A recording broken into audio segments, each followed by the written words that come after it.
क्या नाम है आपका? गिरिजा शंकर कुशवाहा कुशराज। आज आप क्यों बैठे हैं, क्या बात है? 5 दिसंबर को हमारा पीएचडी हिंदी के लिए मैं चयनित हुआ, मेरा एडमिशन हुआ है। 27 दिसंबर फीस जमा करने की लास्ट डेट है, लेकिन मेरी अब तक फीस जमा करने की लिंक नहीं खोली जा रही है किसी गोरखपुरिया प्रोफेसर के दबाव में। क्यों नहीं खोली जा रही, क्या कह रहे हैं? वो कह रहे थे आप पूर्व में छात्र राजनीति करते थे, लेकिन मैं अभी तक छात्र राजनीति करता नहीं था, लेकिन मैं अब करूंगा। किस तरीके से धरना दे रहे हैं? मैं शांतिपूर्ण तरीके से धरना दे रहा हूं। मैंने मोदी सेना नाम से संगठन बनाया है, आगे राजनीतिक पार्टी भी होगी। यदि आपकी मांग पूरी नहीं होती तो क्या करेंगे? मैं सेवातीर्थ मोदी जी से मिलने जाऊंगा। अच्छा, अभी तक आपने क्या क्या किया है? मैंने इनसे 5-6 दिन एप्लीकेशन दिया है कि मेरा एडमिशन हो जाए, लेकिन वो कह रहे हैं तुम्हें जो करना है वो करके दिखाइए। अब तक की पढ़ाई में कुछ आपने आर्टिकल या किताब वगैरह? हाँ, मेरी 4 किताबें पब्लिश हैं, मेरे 7 रिसर्च पेपर और एमए हिंदी में मैं बीटीडी टॉपर हूँ। मैंने एमए हिंदी में 21वीं सदी में बुंदेली एक मूल्यांकन नाम से लघु शोध भी किया है, और संस्कृति मंत्रालय भारत सरकार के लिए मैंने बुंदेलखंड के इतिहास में आजादी के अमृत पोर्टल के लिए 23 कहानियां लिखी हैं, जिसकी भारत सरकार ने प्रशंसा की है।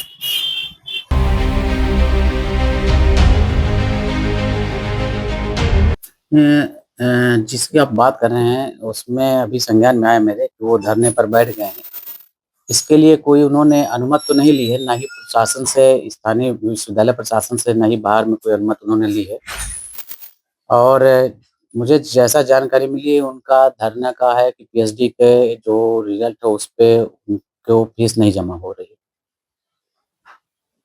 क्योंकि इनका विश्वविद्यालय सारी कार्रवाई निष्पक्ष करता है और निष्पक्षता का ही परिणाम है कि आपका जिस छात्र की आप बात कर रहे हैं उनका उसमें चयन भी हुआ है।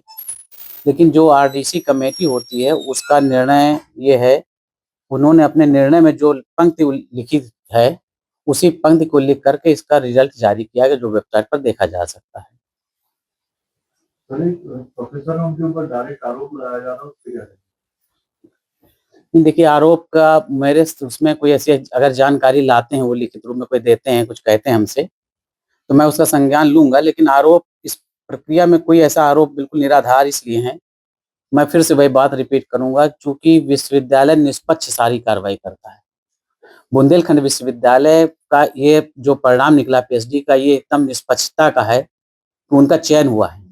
दैट मीन्स कि कोई भी किसी तरह से पक्षपातपूर्ण, किसी के दबाव में किसी तरह से कोई कार्रवाई नहीं हुई है। क्यों नहीं हो पा रहा, इसकी फीस जमा का क्या कारण है? उनकी फीस जमा करने का जो मेन कारण, ऐसा नहीं कि उनको रोका गया है। देखिए, फीस जमा करने से अगर रोका जाए किसी को, उनके प्रवेश से रोका जाए, कोई ऐसी कार्रवाई की जाए, तो एक बार मुझे भी समझ में आती है कि हाँ, उनके विरोध उनका कहीं से जायज है।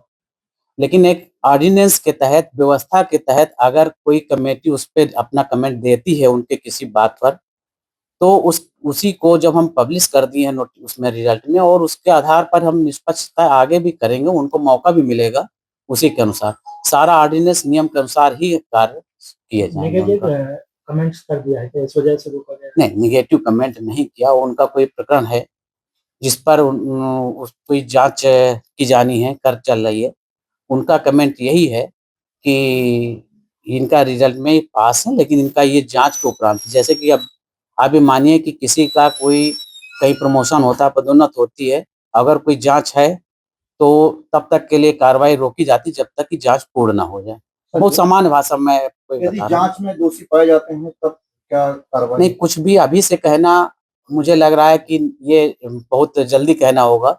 अगर ऐसा तो नहीं मैं मानता हूं कि जो दोषी पाए जाएंगे, तो मानना बिल्कुल एकदम कहीं से ठीक नहीं है। और अगर जांच होती है और आपकी बात एक बार मान भी लें, तो अपील का भी मौका होता है, आगे आप मौका होते हैं, माननीय कुलपति जी से अपील की जा सकती है।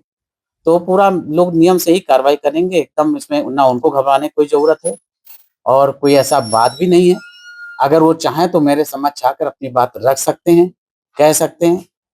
फिर से मैं कहना चाहूंगा, बुंदेलखंड विश्वविद्यालय नियम से, ऑर्डिनेंस के हिसाब से काम करने के लिए कृत संकल्प है, और निष्पक्षता का ही ये परिणाम है कि उनको सफल घोषित किया गया है।